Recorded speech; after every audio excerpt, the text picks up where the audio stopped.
Hepiniz hoş geldiniz. Bu videoda sizlere cam MOSFET alırken dikkat etmeniz gereken konulardan madde madde bahsedeceğim. Aynı zamanda şu an masamda olan Razer Atlas'ın da incelemesi olmuş olacak bu video.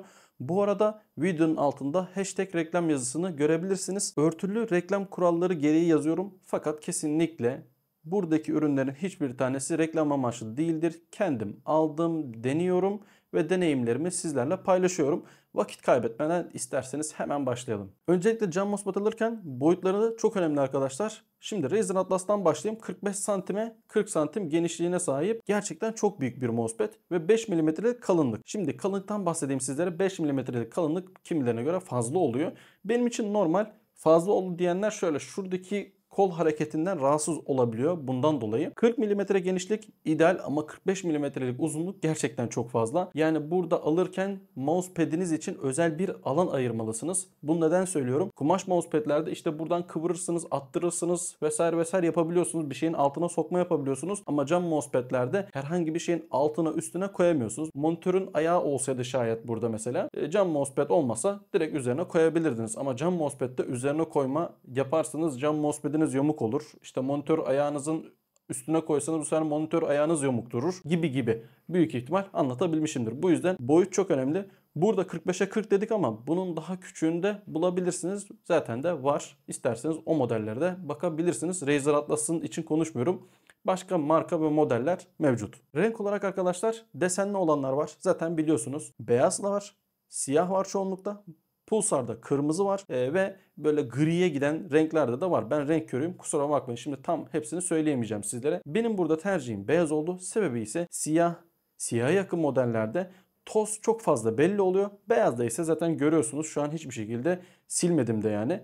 Beyazda tozu çok fazla göremiyorsunuz. Beyaz ağırlıklı modelleri de tercih edebilirsiniz. İsterseniz benim gibi gördüğünüz gibi süt beyazı da tercih edebilirsiniz. Aklınızda olsun. Gelelim modellere arkadaşlar. Model olarak eski modellerden kesinlikle kaçınmanızı size öneririm. Bir de şeffaf modellerde kullanmanızı istemem. Sebebine geleyim. Mesela Cosmic Glass 1'i çok satan arkadaş görmüşsünüzdür. Sebebi ise ucuz mouse kullanıyor. Ucuz mouse kullandığı için de okumada sıkıntı, sensör tutarsızlığı meydana gelebiliyor. Bakın her şey için konuşmuyorum. Ucuz mouse'larda çoğunlukla bu olabiliyor arkadaşlar. Bu yüzden yeni cam mousepad'ler alırsanız bu gibi sorunlarda çok daha az rastlaşırsınız. Mesela Final Mouse buradaki arkadaşlar şöyle göstereyim. Final Mouse'un hem kumaş pad'de hem cam mousepad'de sensör tutarlılığı inanılmaz bir derecede. DPI tutarlılığı da çok güzel. Zaten ben sizin buraya görüntülerini eklerim. Neredeyse aynı desek yanlış değil yani. Bu yüzden iyi mouse'larda sıkıntı yok ama kötü mouse'larda bilin ki eski model cam mousepad'lerde sorun yaşayabilirsiniz. Özellikle şeffaflarda çok daha fazla sorun yaşama ihtimaliniz var. Aklınızda olsun. Evet arkadaşlar cam mousepad'lerinde kumaş pad'ler gibi speed'e yatkın ya da kontrole yatkın mousepad'ler varsa aynısını cam mousepad'ler için de söyleyebiliyoruz. Şöyle cam mousepad'lerde ultra speed ve speed'e yatkın kontrol türleri var. Kontrol türleri olan cam mousepad'lerde arkadaşlar ses yani skates sesi acayip derecede fazla çıkıyor. Speed ve ultra speed'de çok daha az ses meydana geliyor. Tabi bu kullandığınız skatezlere göre de değişir. Şimdi soracaksınız işte speed'e yatkın kontrol örneğini bana verir misiniz? Evet, Pulsar'daki arkadaşlar cam mousepad speed'e yatkın kontroldür ve sesi biraz fazladır. Speed burada gördüğünüz Razer Atlas kesinlikle speed bir dokuya sahip ve gerçekten çok güzel bir şekilde kayıyor. Ben beğendim. Ultra Speed'e örnek vermem gerekirse Wallhack modeli arkadaşlar. Wallhack modeli gerçekten neredeyse pürüzsüz ve sesi çok az. Tabi tekrar söyleyeyim kullandığınız skateze göre değişir. Aklınızda bulunsun. Bunu çoğu kişi bahsetmiyor, söylemiyor. Yine ben söylemiş olayım sizlere. Cam mousepad kullanırken dikkat etmeniz gereken diğer bir kural ise mouse'larda kullanmış olduğunuz skatezler. Bakın şöyle göstereyim. Parçalı 4 parça şeklinde skatez. Sonrakinkini göstereyim. 2 parça bütün şeklinde skatez. Benim burada tavsiyem nokta skatez yani minimum skatez miktarı kullanmanız. Sebebini şimdi göstereceğim. Şöyle mikrofonumu alayım. Evet, mikrofonumu koydum.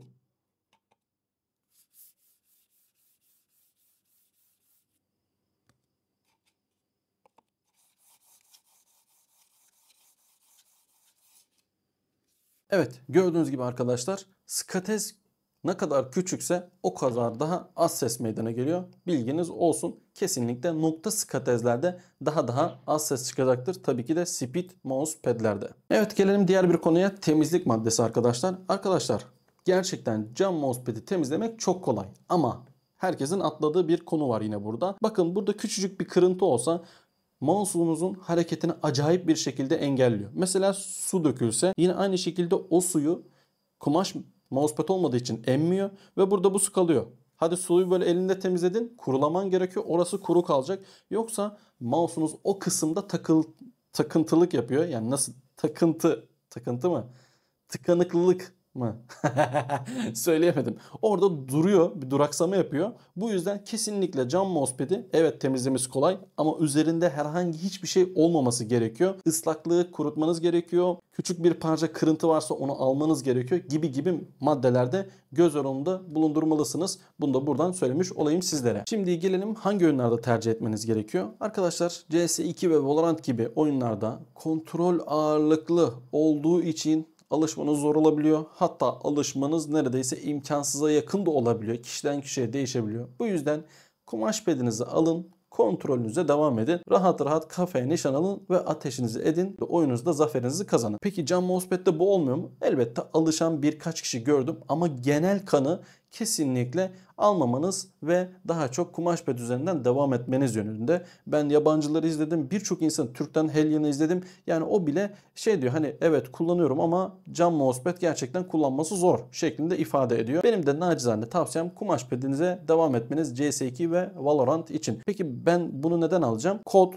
XDefiant, Apex, Overwatch gibi oyunlarda oynuyorsanız kesinlikle bunu alabilirsiniz. Yani main olarak bunları oynuyorsanız bu mousepad'i alabilirsiniz. Cam mousepad'den bahsediyorum. Hızlı hareket ettiğiniz oyunlar kesinlikle cam mousepad için daha iyi oluyor. Bilginiz olsun. Evet, diğer bir dikkat edilmesi gerekenlere gelecek olursak arka tarafı arkadaşlar Razer Atlas'ın komple silikon yapıda. Benim çok beğendiğim bir tarz o. Eskiden işte 4 tane, eski modellerde de 4 tane oluyordu. Ya da ben öyle aldım ucuz diye, bilemiyorum şimdi. 4 tane oluyordu ve ortasında şöyle dokunduğunuz zaman çın çın diye ötüyordu. Komple silikon maddesini alırsanız, yani altı komple silikon olanı alırsanız kesinlikle çınlama yapmaz. 4 ayaklıyı da alırsanız çınlama yapar ama hareket etme gibi her iki modelde söz konusu bir şey yok. Bilginiz olsun. Sadece bu ortada böyle çın çın ötmesini istemiyorsanız böyle altı full silikon modeli alabilirsiniz. Kenarları arkadaşlar cam mousepad'lerde kesinlikle kenarların oval olduğuna dikkat edin.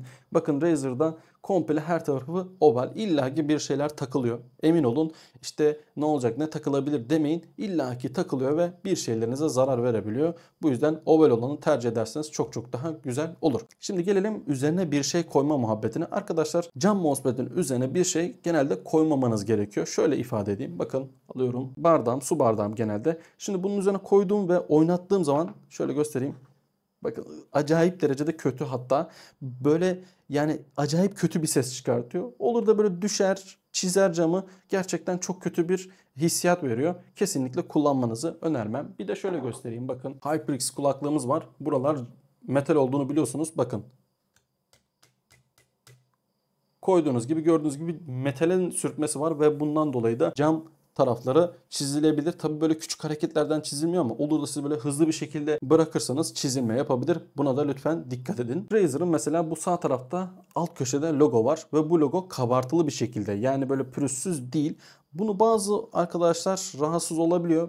Ben böyle tutmuyorum. Burada daha çok hareket ettiriyorum. Yani böyle yan tutarsanız belki burada eliniz hareket etmediğinden dolayı rahatsız olabilirsiniz. Bazı modellerde bu logo alttan işlemeli oluyor. O zaman sıkıntı yok. Ama Razer Atlas'ta buradaki logo dıştan işlemeli ve silikonlu bir şekilde böyle eliniz burada gördüğünüz gibi kaymıyor. Ve kaymadığı için de kolunuzu da rahatsız edebilir. Bilginiz olsun. Bunu da buradan söylemiş olayım sizlere. Benim neden tercih ettiğimi merak edecek arkadaşlar olabilir. Bu soruyu bundan dolayı cevaplamak istedim. Ben her iki bileğimi çatlattım arkadaşlar. Şu an XDefiant oyununu oynuyorum ve biraz abarttığımda, o da günlük 4 saat en fazla olabiliyor o da. Yani 4 saatten fazla oynayamıyorum. Çünkü işe gitmem gerekiyor ve vaktim yok. Genelde video çekiyorum ya da kendimi daha fazla konularda geliştirmek istiyorum. 4 saat kadar oynadığım zaman inanılmaz bir derecede bileklerim ağrıyor. Mesela şu anda ağrıyor ama çok fazla değil. Yani o zaman mesela kumaş mousepad kullandığım ve işte biraz oyun oynamak istediğim zaman inanılmaz derecede ağrıyor ve başlıyorum bu sefer moralim bozulmaya, insanlara çatmaya başlıyorum. Değişik bir şey. Bu hava durumuna da göre değişen bir durum. Bu yüzden cam MOSFET alayım dedim.